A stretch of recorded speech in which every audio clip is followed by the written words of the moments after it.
Hello everyone, welcome to my channel Kashish Study World. Today in this video we are going to start with the past perfect continuous. In the earlier videos we have done past simple past continuous and past perfect, and today in this video we are going to do past perfect continuous. So what do you mean by past perfect continuous tense? Past perfect continuous होते हैं कि कोई काम past में start हुआ था and अब past के टाइम पर ही चल रहा था, मतलब वो स्टार्ट हुआ और पास्ट में ही चल रहा था, उसे हम बोलते हैं पास्ट परफेक्ट कॉन्टिन्यूस. हम एग्जांपल लेते हैं. For example, we had been doing this work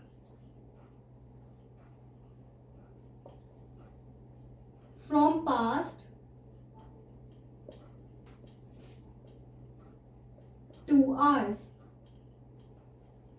So this is an example of past perfect continuous कि उन्होंने काम अपना पास्ट में स्टार्ट करा था और वो पास्ट के टाइम में काम चल रहा था, मतलब they had been doing this work from past 2 hours. पिछले 2 घंटे से वो काम कर ही रहे हैं. तो ये होती है एग्जाम्पल पास्ट परफेक्ट कॉन्टिन्यूस की.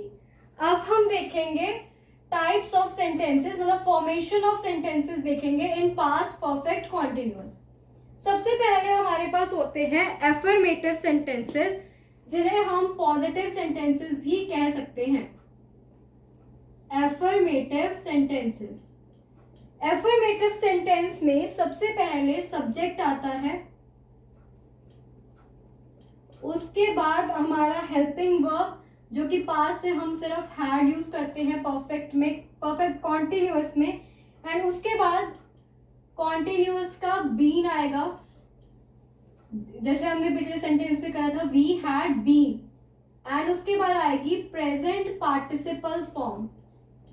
प्रेजेंट पार्टिसिपल फॉर्म जिसे हम V1 प्लस ING भी कह सकते हैं, मतलब वर्ब की फर्स्ट फॉर्म एंड उसके पीछे ING एंड बाकी का सेंटेंस आ जाता है. अब हम इसके एग्जांपल देखते हैं. फॉर एग्जांपल, दे सब्जेक्ट हो गया एंड उसके बाद हम हैड लगाएंगे, बीन लगाएंगे. प्रेजेंट पार्टिसिपल में हम मतलब V1 प्लस ING हम लेंगे. कुक हमारा V1 हो गया and plus ING. They had been cooking. And आगे हमारा कुछ भी सेंटेंस हो, they had been cooking in their kitchen, जो भी, फॉर देयर मदर, कुछ भी हो, बाकी का सेंटेंस आ जाएगा. सबसे पहले सब्जेक्ट, देन कोई भी हेल्पिंग वर्ब, जैसे जो प्रेजेंट परफेक्ट कॉन्टिन्यूस होता है वहां पे हम हैड यूज करते हैं तो had, and then been and then V1 plus ING, जिसे हम प्रेजेंट पार्टिसिपल भी कहते हैं. अब हम देखेंगे नेगेटिव सेंटेंस. नेगेटिव सेंटेंस मतलब जिसमें हम नो, नॉट ऐसे बोलते हैं कि कोई काम नहीं हो रहा, मतलब कोई उस काम को नहीं कर रहा, वो होते हैं negative. Negative sentence. Negative sentence में सबसे पहले आता है सब्जेक्ट,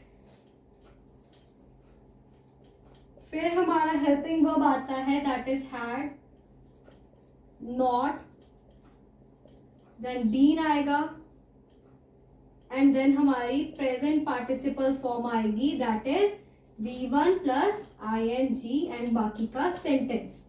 इसकी भी अब हम एक एग्जांपल लेते हैं. वही एग्जांपल को अगर हमें नेगेटिव में लिखना हो तो हम लिखेंगे they had not been cooking. ये हमारा हो गया नेगेटिव सेंटेंस. अब हम देखेंगे इंटेरोगेटिव सेंटेंस, जो कि क्वेश्चन पूछते हैं, सवाल पूछते हैं. अब हम उनकी फॉर्मेशन देखेंगे. Interrogative sentence. इंटेरोगेटिव में सबसे पहले हमारा हेल्पिंग वर्ब आता है, जो कि पास्ट परफेक्ट कॉन्टिन्यूअस में हम सिर्फ हैड यूज करते हैं. हैड आएगा उसके बाद हमारा सब्जेक्ट आएगा,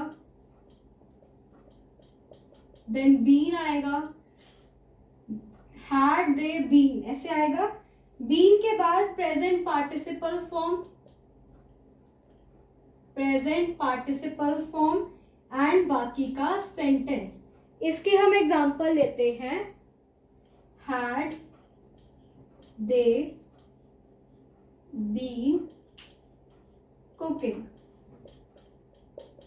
ये हमारा बन गया क्वेश्चन कि हैड दे बीन कुकिंग, तो सबसे पहले हम हेल्पिंग वर्ब, देन दे हमारा सब्जेक्ट हो गया, been and cook plus ING present participle form हो गई। अब हम देखेंगे negative question, negative interrogative sentence. Negative interrogative में वो क्वेश्चन जिसमें हम नोट करके हमारा क्वेश्चन पूछते हैं कि क्या वो नहीं कर रहे, that are called negative question. तो इनमें सबसे पहले हम हैड लगाते हैं। एक हमारा होता है जिसमें हम हैड लगाते हैं, सब्जेक्ट लगाते हैं, देन नॉट लगाते हैं एंड बीन आता है, प्लस प्रेजेंट पार्टिसिपल फॉर्म आती है एंड बाकी का सेंटेंस आ जाता है। और इस ही सेंटेंस को, नेगेटिव क्वेश्चन को एक हम और तरीके से लिखते हैं, that is hadn't, plus subject आएगा, plus been and plus present participle form और देन बाकी का सेंटेंस। अब हम इन दोनों की ही एक एक एग्जांपल लेते हैं। सबसे पहली है had they not been cooking, had they not been cooking. Had लगा गया, हेल्पिंग वर्ब आ गया, देन हमारा दे सब्जेक्ट आ गया, देन नॉट बीन प्लस हमारा present participle form that is cooking. And दूसरे में हम एग्जाम लेते हैं, सबसे पहले हम लिखेंगे हैडंट, देन सब्जेक्ट में दे आएगा, देन बीन प्लस कुकिंग आ जाएगा। This is negative question.